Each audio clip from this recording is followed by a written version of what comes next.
Well, g'day everyone. Well, I've been doing work on the Hyundais.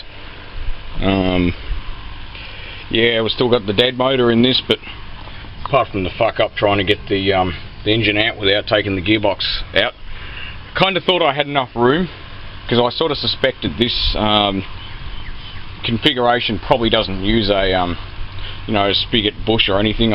Some front-wheel drive cars don't use a spigot bush. Truthfully, I've worked on mostly rear-wheel drive cars. I mean, cars are cars and engines are engines. They're all the same, but it's just slightly different ways of doing stuff. So we've still got this dead G4FK motor sitting in here. Yeah, I'm loving it, man. Don't ask me.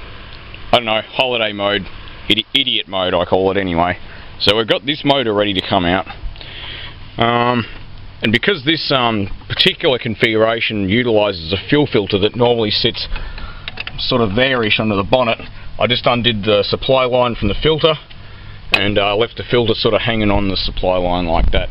This line's roached. You can see there it's got a crack in it. If the camera's ever going to focus, you can see the crack. There you go, it's great. The outer sheath of this line's roached. It wouldn't pass roadworthy if they saw it like that, so I am going to do something about it. But I left the line attached and the filter on it to keep all the crap out of the fuel rail. Incidentally, when you replace fuel filters, no need to prime them. It's a self-priming system. The only thing you should be priming is a diesel. Petrol engines generally you never need to prime fuel filters. I mean, obviously carburetors maybe, but if the bowl level was low, but yeah, don't do it. Just put the new filter on your injected stuff and just check it for leaks with the engine running. Kind of gone off on a tangent. I'll cover it much more thoroughly at some point. So okay, it's time to lift out this engine. I've actually unbolted the bonnet, so I'm going to pull the bonnet and get ready to lift. Well, thought I'd start filming this again. I keep forgetting because I've been doing work and not actually recording it for YouTube. Sorry fellas and ladies, this engine mount's a bit roached. The other one's better than this. See, it's kind of cracked. You probably can't see it because this piece of shit won't focus. It's not the camera's fault. You see the crack in the middle of that frame. Yeah, it's roached. But anyway, the other one should be better. Didn't even know where it went. Pulled it off and didn't even remember doing it. Maybe it was better. Some weird block here. No idea what that's for. Maybe that's to dampen some vibrations or something. Doesn't look like it's actually attached to anything. So all I've done is remove the through bolt for this this chassis rail mount, and I've also removed the entire mount via the holes here. There are 4 of them. The bolts, I don't have one handy, but anyway, I've removed the mount. Engine's free. I don't want to bust that AC line too much. Battery tray's in the goddamn way, which is a total nuisance. So all I'm going to do, I'm going to put this stupid camera down because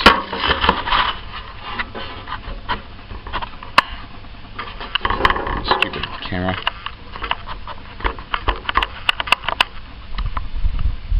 Okay, now I'm going to pull this crane back a bit. I want to get some clearance between that AC line and me, so shove this combination forward.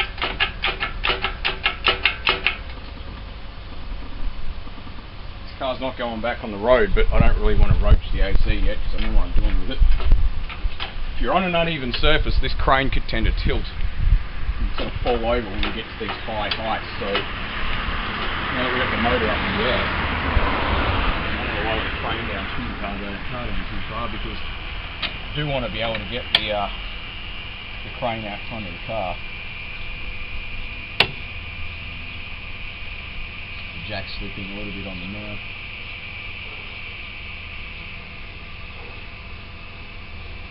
Okay, that's a good amount at the moment. This engine will nearly just about, where being a few pounds heavier would be a big advantage, because I'm not a very heavy fella.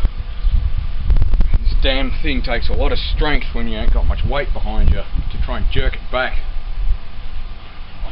have to lift it up a bit more, but I'm trying to get this stupid crane out. The wheels dig into the ground. I guess it's a byproduct of not having a shed. The shed will have to wait till I get some more tanga, or money I should say, at the moment. I don't really care about the motor dragging on the car too much. I don't want to damage the actual. It's pretty high up now, because you can't really see shit.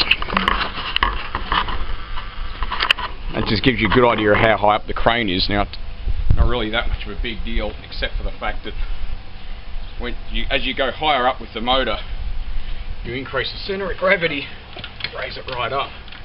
If you're not careful, you can end up wearing the crane and the engine and the whole lot. So, get the damn thing down low.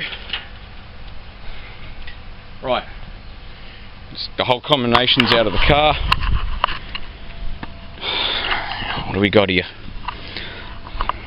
Pretty obvious what we got here. We've got a diff. See Aussie 50's videos, he's done an autopsy of one of these. Well, actually it was similar, but not identical. And the core plugs look okay, as you can see in there. That one does look like it's been weeping a bit. I'd say it hasn't been, it's just there's no real artifact around any of them, except I'd say it's just oil. It's everywhere except for there. So I reckon that says okay in Korean. So if anyone knows Korean, I don't know if it's upside down or whatever, sorry, but if anyone knows Korean, let me know what that means, because I'd be very interested to know. See, I'm a curious lad. So we got the gear linkage, gear selector mechanism here. From memory, this one's back and forth. No, this is side to side with the gear stick, and this is back and forth. It's just a fairly clever arrangement. Thermostat housing looks bad, but it's got plenty of material. There's a few crusty hoses here. This is a really good time. This is one of my top tips. If you got your motor out or you're doing a motor change or whatever the hell reason for taking your engine out, I recommend you do a few things. And the first thing, if it's a manual, would obviously be to pull the transmission off. It's a gearbox. A transmission's what people call an auto. So pull the gearbox off. Yes, it is technically a manual transmission, but I'm not going to go into the reasons why I prefer the term gearbox for a manual gearbox. Pull the gearbox off, have a look at the driven plate of the clutch. See workshop manual as to the minimum thickness of the lining material, but normally it's, I think it's 0.3 of a mil for a big ass truck like that Patrol. So if you're above that, then you're probably good. But I recommend if the clutch has done a shitload of Ks or miles, just replace it anyway. Now would also be a good time to make sure all the sealing surfaces are good. You'd replace gaskets. I'm not going to, because that gasket's in good nick, and partly why I left this manifold bolted onto the block, or the head I should say. Thermostats, gone. Hoses, if you watch Aussie 50 and V8 Jagnut and Alex and several other guys, you're probably going to get the point that replacing hoses is a really, really good idea. This thing is a 1998. Built date is June. It's there. These hoses are all original, as is the thermostat and the radiator cap. And as I've said in previous videos, you really need to change this crap. This line here is roached. The supply line for the rail, see, it's got a crack in the outer sheath. It works. It doesn't leak. Let's change it right now. Let's not actually wait until it leaks. If it ain't broke, don't fix it, is probably one of the dumbest things I've ever heard in my entire life when it comes to cars and machinery, because that's the kind of idiotic logic that ends up to what I call screwdriver cars, which is a term I invented to describe machinery that always needs the screwdriver to be taken out. So look, go through it. The Welsh plugs look okay.